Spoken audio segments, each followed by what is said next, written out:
અને વેદના તો કેમ કહી શકું, એવું છે. ખાડીમાં દર વર્ષે પૂર આવે જ છે, તો એનો યોગ્ય ઉકેલ તો સરકારને જ લાવવો પડે, અને કાં તો એ રસ્તો બંધ કરી દેવો પડે કે ત્યાંથી કોઈ ચાલે નહીં. જવાબદાર તો જે તે સરકાર હોય એ જ જવાબદાર ગણાય. સરકાર સિવાય તો જવાબદારી બીજા કોઈની આવતી નથી. એક ભાઈ તરીકે સરકારને શું કહેશો?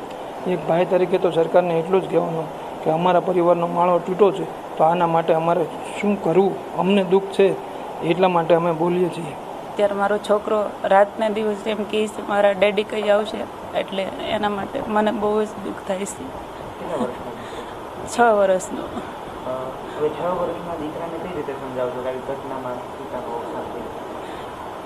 એને હું એમ કહું છું હમણાં ડેડી આવશે, ડેડીને આવું થયું છે ને એટલે નથી આવ્યા, હમણાં આવશે ડેડી, એમ કરીને અત્યારે મનાવું છું. જવાબદાર તો સરકારને. કેટલી વેદના છે? ઘણી વેદના છે, શું કરીએ. શું કહેશો આવું દુર્ઘટનામાં દુર્ઘટનામાં તમારા કામમાં વાળો હતો એ વહી ગયો છે. દુઃખ કેમ લાગે? તો બહુ થાય. હું